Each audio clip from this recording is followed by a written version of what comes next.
What is up, you guys? It's your girl Kayla, aka Pineapple Mommy, and we are back with yet another video. All right, so quick rundown. If you are new here, first and foremost, welcome. I appreciate you so much for tuning in.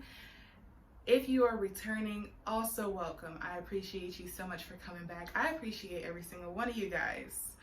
I do want to say we're going to get into this as always, but before we do, if you have not subscribed yet, go ahead and hit that subscribe button and that notification bell so you're notified every week when I upload. If you're returning, you already know this, but I am going to start uploading content more frequently, especially with the holidays going on and everything that's happening in my life. I am going to be uploading more frequently. So if you're interested in that, you're also really going to want to hit that notification bell. So now that that's said, let's get into the video because y'all know I don't like to hold y'all. As you already know, last week I was supposed to have my IUI. This would be week 1 of my 2-week wait, but things did not work out. I ended up having a cyst and some other things happened, and I did not ovulate when I was supposed to. So by the time my video went live Sunday, I still have not ovulated, and my IUI was scheduled to be either that Friday or Saturday because my cycle came early. So cycle came early, you know, ovulation happened late.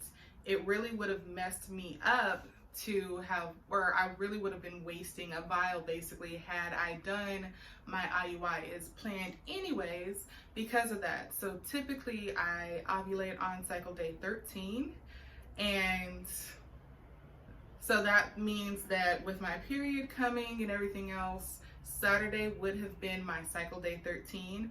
I did not ovulate until basically the day that I'm filming this video, which is Tuesday. So what's it? That's 13, 14, 15. What?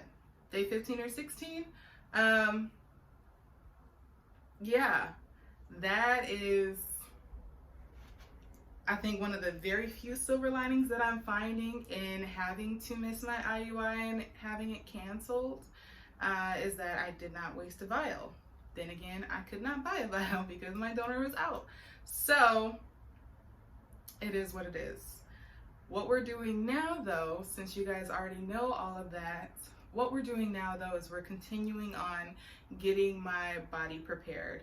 Unfortunately, I was not able to do acupuncture yesterday because when I was volunteering, I ended up developing pink eye. That's kind of my bad. It is what it is.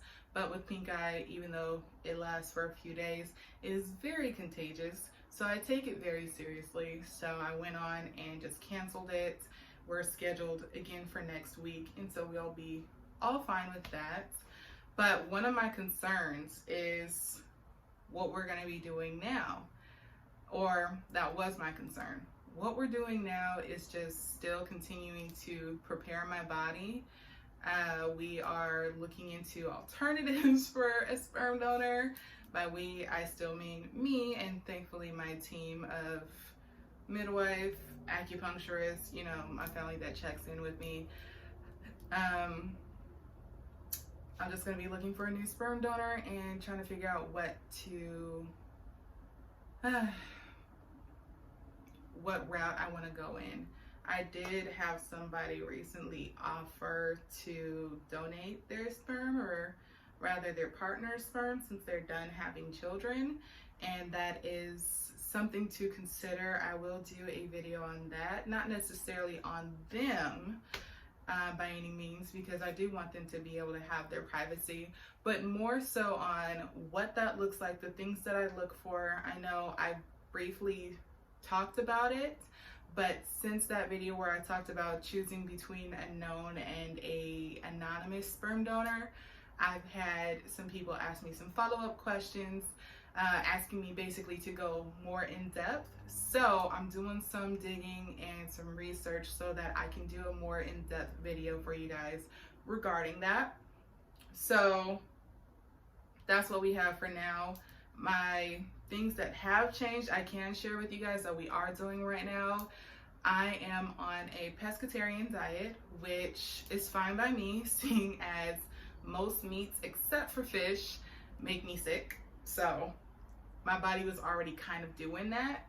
I have to increase my water intake, and I have all of this like written down. I also need to lower my stress, and that's something I want to talk about a little more in my follow-up video as well. What happens is stress can mess with your ability to conceive, and usually when you think about it, you're usually thinking about the stress that surrounds trying to conceive. The more times it's harder for you, more times you get that negative test, the more stress that you feel. And especially if you're doing this with a partner, you may not even feel aroused enough to want to have intercourse to conceive, and just all these other things. But I just hadn't thought about the people around me and what I do as causing continued issue, or causing more issue with my ability to conceive. I don't know this for sure because we have not been able to try yet, but it is something that my midwife and my acupuncturist have discussed with me because of the nature of what I do and the people that I choose to have around me. Sometimes taking on a lot of negative energy and a lot of negative feelings and things can cause you to pull from your own personal stores for even energy and things like that, and you're wearing your body down. You're adding more stress to your body, and unfortunately that can affect your uterus. So I do plan on going more into depth about that. I just don't want to really hold you guys and make this an extra long video. I know it's the holidays, everybody wants to be with their family this weekend, so yeah. I just wanted to come in and let you guys know what's going on, what to expect in these next couple of videos. And then after that, we are looking at having my IUI somewhere around the 18th to the 20th of December. It really just depends on when my period comes and all that, but we're still tracking things. I am considering doing a video on testing out different ovulation kits. If that's something that you're interested in, please let me know down below, because that is interesting to me when you see all the different ovulation tests and the different things that you should or could be doing to know when you're ovulating to increase your chances of getting pregnant. It's really interesting, and everything costs some different amount of money. I've seen tests from $200 to just a few bucks. Maybe not a few, more like 10 to 15, but there's a wide range. And I know when I was starting out, the huge question for me was, how do you know when you're picking the right test? So if that is something that you're interested in, or if you have something else that you would like me to discuss or anything like that, go ahead and drop it down in the comment box down below so I know, and I will either be able to respond to you there, or if it's just too elaborate and it's something big enough to where I should probably make a video about it because there's just a lot of information to be shared on it, I will go ahead and let you know, and I will go ahead and make that video for you. But yeah, in the meantime, don't forget to hit that like button, don't forget to subscribe, and also hit that notification bell, and I will see you guys next week.